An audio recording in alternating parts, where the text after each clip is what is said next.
partner could be announced at any moment. So I'm very excited just to get the feeling on how it's going and what is going to affect us in Aurum as a whole foundation. The mic is yours. Well, as you said, my friend, we have a lot of things brewing. So I have the pot and I'm stirring it and I'm trying to make sure we can make the best soup that we can. So, uh, in that vein, let me tell you guys a little bit about what's been going on. Greetings to everyone. It's nice to be here and nice to be speaking with everyone today. Want to mention a few things here. I don't want to take too much time uh, out of Ahmed's wonderful VIP call and the announcement that we have, but I do want to give you guys an update. So about a month ago, a little over a month ago, I left my home in Colombia and moved down to Argentina. Well, not moved, but flew down to Argentina for the largest Ethereum conference that was called the ETH Connect. So this was a very, very large conference, and there was many, many side conferences to this as well. And the goal of this tour was to be able to find good partners, find some more VCs for investment in our institutional side of the business, and then generally just promote Aurum across the crypto ecosystem so that everyone eventually will know who Aurum is, what we're doing, what we're building, and the success that we're having. So this was the idea, and I have to say that it's gotten better than I had expected, better than planned. We had an amazing first stop, which was Buenos Aires, Argentina. I attended many, many different conferences, got a lot of good content, spoke with many, many different people, from leaders who are in the business with some of our biggest teams, to potential partners for bringing into the Aurum ecosystem. And then, like I mentioned, one of the tasks that I have is also to talk with as many VCs as I can and see if we can find the right type of investors for the growth of Aurum on the institutional side. So these are all really exciting things, very, very promising things, not only for the Aurum business as a whole, but this will directly benefit our network business as well. And so I think everyone out there on the call should be extremely happy with what we're doing, because it's going very well and Aurum is being very, very well received around the globe. From there, I headed over to Europe, where I began the first CEO leadership tour. So this was an initiative that, thanks to the hard work of the team, the marketing team, Ahmed, and everyone over there, we were able to pull off a very, very successful first leg of the CEO leadership tour. So the idea behind the CEO leadership tour is for myself and some of the other leaders and some of the other corporate team to be out in the community, be out with our top leaders, and help them have conversations with the prospects and the other leaders that are out there. So the idea is not to have extremely large events and host 1,000 people in every stop. The idea is to have quality over quantity, and I think that's what we were able to do. So the first stop was in Amsterdam. From there, we went to London, and then we went to Breda, Netherlands, which is in southern Netherlands, where we were able to attract many of the users from, or not the users, but the leaders from Belgium, France, and southern Holland, southern Netherlands. And then I went to a wonderful event in Baden-Baden, Germany, where one of our top leaders had a charity event that I spoke at. And this was an amazing, amazing time for us, because not only were we able to help discuss things with the leaders, but we were also able to participate in a charity event that goes to a really wonderful cause. And so, yeah, it was an amazing stop. From there, I was in Frankfurt, where we met some other top leaders and had some really nice meetings. And then so much happening, I'm out of breath just talking to you guys about it. So let me pause one second, have a little drink of water. From there, got on the plane and went down to Slovenia, where we met some of the nicest people and the top leaders that I've met in a long time. Really wonderful people. Thank you to Mikhail, Alex, Barbara, and the rest of the crew over there. Really did an amazing job setting that up.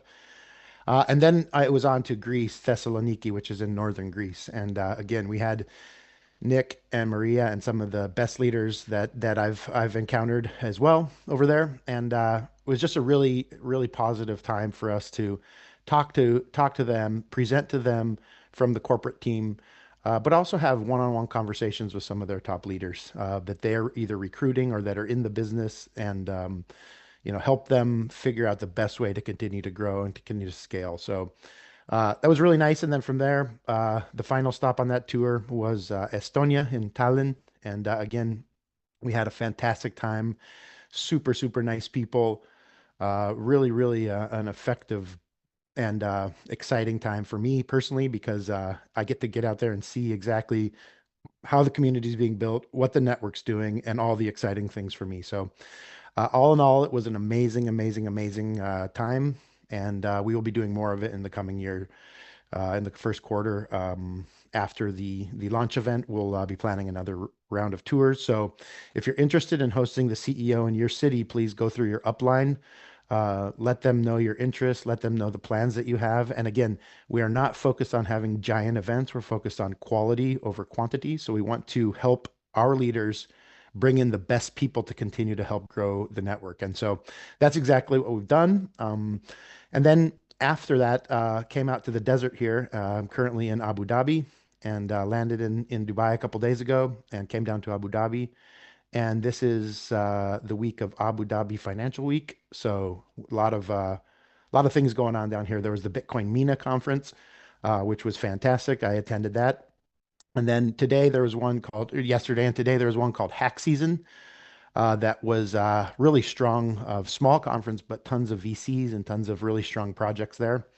And so we had a speaking role. We were invited to speak at that conference, and we were on stage with some of the biggest leaders in the crypto space, from Sandbox, which is Animoca Brands company, Sebastian Bourget, 1inch, which is a DEX aggregator, and really just really really really fun time and good stuff. But also we've been doing quite a few interviews. We were asked to do an interview with Sierra Sun, who is a large Huobi backed VC with C2 Ventures or C Squared Ventures, excuse me.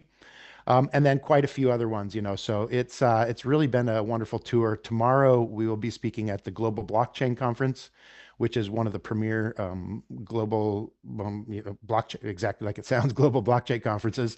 And so we have a panel discussion there with also some very, very important leaders, the CEO of BitGet, Gracie Chen, among others. So all in all, it's been a really, really wonderful end to the year. I am a little bit tired. It's been a constant pace for me, so I'm gonna go back home and rest for a week before I get back at it. And really excited about what's happening. But my message today, and especially after seeing what I've seen and being here, is that we are in the right place at the right time here with what we're building at AURUM. And it is so exciting for me to get that validation back from the market, back from the network, back from the leaders. And I couldn't be more happy with the way that the business is going, the way that it's growing. I believe that 2026 is going to be a banner year for AI finance, and I think that AURUM is set to lead the charge from the forefront because we've been building this technology now for almost 3 years. We've had the network piece almost a year and a half, and so I really just think that we are in an amazing position, and I couldn't be more grateful, more thankful, more humbled by the hard work of everyone on the team. And yeah, I just I couldn't be happier with where we are, but I feel like it's only just the tip of the iceberg. I feel like we're only getting going, and so we have a lot of work to do. I still have a personal passion, a goal to create 1,000 millionaires as soon as I can through this business. And so um, I really want to be able to do that. I want to pull that off. I told a lot of people on the tour this analogy, and I think it's an important one that I want to share with everyone here today. CZ helped create a lot of financial freedom for people. And during my time at Binance, CZ is the CEO of Binance, or was the CEO of Binance. Um, when I was there and was the founder of Binance. And you know, I was very happy to be part of Binance, and I was very happy to be involved and see how we built a financial unicorn really rapidly, but then also made a lot of people financially free.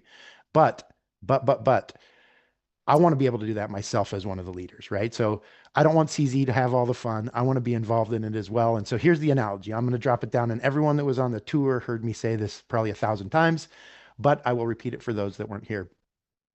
When I started in crypto in 2017, and then later joined Binance a couple of years later, there was really no leader in the crypto space. So if you asked 100 people around the room or around, the park or the bar, or wherever you are, the church, what's the leading company in crypto? What's the most powerful, important company in crypto? I think you would have had a lot of people say, "What's crypto?" First of all, but then I don't think you would have had a very good answer from people, and certainly not a consensus answer, right? So what that means is there was really no clear leader in that space. And my family members were concerned that I was going into this business. They were concerned that I was going to be full time in crypto, and that this may be not the best thing for me to be doing because of all the perception around what crypto was at that time, right? I even remember my mom saying, "Hey, Bryan, what are you doing working, for those people and doing those things?" And I said, "Mother, listen to me clearly. I will prove you wrong. I promise."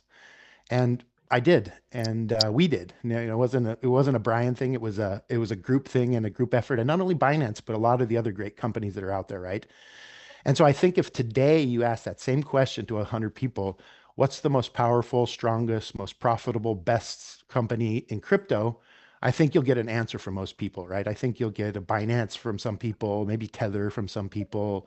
If they're in America, maybe they'll say Coinbase and this and that. But the fact is that the industry is here to stay, and that you will get a good answer from a lot of people. And so the analogy goes like this: if we ask the people today, what is the strongest company in AI finance? I think you're going to get the same answer we got, 5 years before crypto. It's like, what is AI finance? What does that mean? And certainly there's not going to be a consensus for people to say, hey, it's this company, and they're by far the best and they're doing great, right? But I think if you ask that same question 3, 4 years from now, maybe even only 2 years from now, there'll be an answer. And I think one of those answers is going to be written across my shirt right here. And so it's really exciting, and it gives me goosebumps to say, because if we can pull that off, those people that are in the business right now, those people that have been working so hard over the